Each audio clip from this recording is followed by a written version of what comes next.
غزوہ خیبر 7 ہجری میں ہوا۔ خیبر کا شہر مدینہ طیبہ سے شمال کی جانب کم و بیش 150 کلومیٹر کے فاصلے پر ہے۔ یہاں یہودیوں کے کئی قلعے تھے، ان میں ایک قلعے کا نام نعوم تھا۔ اس قلعے کے محاصرے کے دوران میں ایک حبشی غلام اسلم نے اسلام قبول کر لیا۔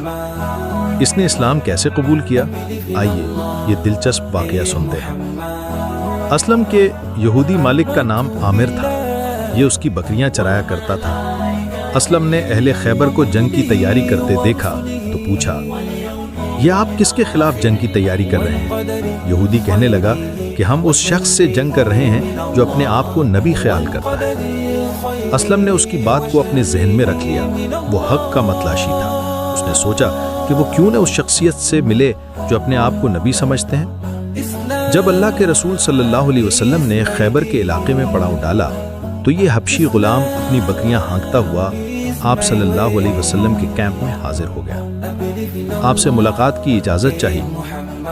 اللہ کے رسول صلی اللہ علیہ وسلم کے اخلاق اور آپ کے تواضع کو دیکھیے کہ آپ نے ایک عام سے حبشی غلام کو ملاقات کی اجازت دے دی۔ اس نے ملاقات کے دوران میں آپ سے پوچھا، آپ کیا کہتے ہیں اور کس بات کی دعوت دیتے ہیں؟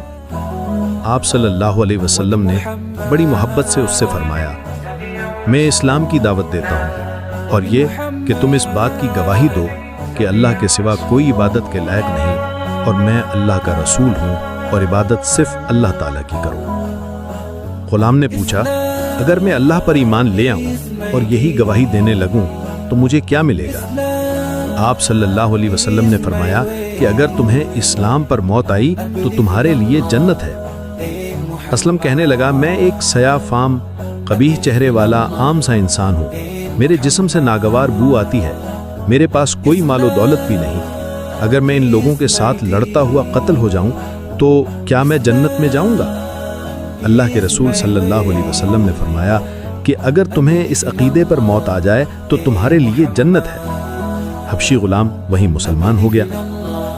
ایک دوسری روایت کے مطابق اسلم نے پوچھا کہ اگر میں ایمان لے آؤں، کلمہ پڑھ لوں اور میری موت ایمان پر ہو تو کیا مجھے جنت ملے گی؟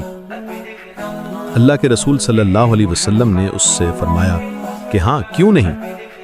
اس نے اسی وقت کلمہ پڑھ لیا اور مسلمان ہو گیا۔ اسلم کہنے لگا، اللہ کے رسول، یہ بکریاں میرے پاس امانت ہیں، ان کے بارے میں کیا کروں؟ اللہ اکبر۔ بچوں، امانت اور دیانتداری اس کا نام ہے۔ آپ صلی اللہ علیہ وسلم حالت جنگ میں ہیں، ان بکریوں پر اگر چاہتے تو قبضہ کر لیتے، کون پوچھ سکتا تھا؟ مگر یہ بھی مکارم اخلاق میں سے ہے کہ آپ نے اس حبشی چرواہے سے فرمایا کہ ان بکریوں کو فوجی کیمپ سے باہر نکالو، پھر انہیں ہانک دو، انہیں کنکریاں مارو، اللہ تعالیٰ تمہاری طرف سے یہ امانت ادا کر دے گا۔ اسلم اسی وقت کھڑا ہوا، زمین سے کنکریاں لیں اور انہیں بکریوں کی طرف پھینکتے ہوئے کہنے لگا، اپنے مالک کی طرف واپس چلی جاؤ، اللہ کی قسم میں تمہارے ساتھ نہیں رہوں گا۔ وہ بکریاں اکٹھی ہو کر چل پڑیں اور تھوڑی دیر میں قلعے میں داخل ہو گئیں۔ جب چرواہے کے بغیر بکریاں یہودی مالک کے پاس پہنچیں تو اسے معلوم ہو گیا کہ اس کے غلام نے اسلام قبول کر لیا ہے۔ اس دوران میں اللہ کے رسول صلی اللہ علیہ وسلم نے لوگوں کو واعظ فرمایا، انہیں جہاد کی رغبت دلائی۔ سیدنا علی بن ابی طالب رضی اللہ تعالی عنہ قلعہ نام کے یہودیوں سے لڑنے کے لیے جھنڈا اٹھا کر نکلے تو یہی حبشی اسلم بھی ان کے پیچھے پیچھے یہود سے لڑنے کے لیے چلا گیا۔ دشمن کے ساتھ جنگ ہوئی تو اس دوران میں وہ شہید ہو گیا۔ اسلم کی میت کو اٹھا کر پیچھے لایا گیا۔ اللہ کے رسول صلی اللہ علیہ وسلم کو خبر دی گئی۔ بچوں، اب دیکھیے اللہ کے رسول صلی اللہ علیہ وسلم کی عظمت، آپ کا اعلیٰ اخلاق کہ آپ اس کی میت کے پاس تشریف لائے۔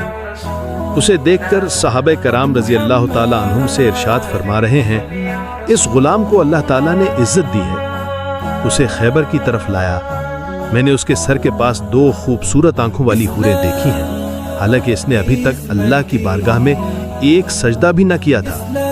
بچوں، اگر آپ سے کوئی سوال کرے کہ ایسے کون سے صحابی ہیں جنہوں نے ایک نماز بھی نہیں پڑھی اور وہ جنت کے مستحق ہو گئے، تو ان میں یہی حبشی غلام اسلم بھی شامل ہیں، جنہوں نے کہا تھا کہ میرا چہرہ بدصورت ہے، میرے جسم سے بو آتی ہے، میرے پاس مال و دولت نہیں۔ اللہ کے رسول صلی اللہ علیہ وسلم اس کی ناش کے قریب ہو کر فرما رہے ہیں تیرے چہرے کو اللہ تعالیٰ نے خوبصورت بنا دیا ہے، تیری بو کو پاکیزہ بنا دیا ہے، تیرے مال کو زیادہ کر دیا ہے۔ پھر صحابہ کرام سے مخاطب ہو کر فرمایا کہ میں نے اس کی 2 بیویوں کو دیکھا ہے جو خوبصورت آنکھوں والی جنت کی حوریں ہیں۔ سبحان اللہ۔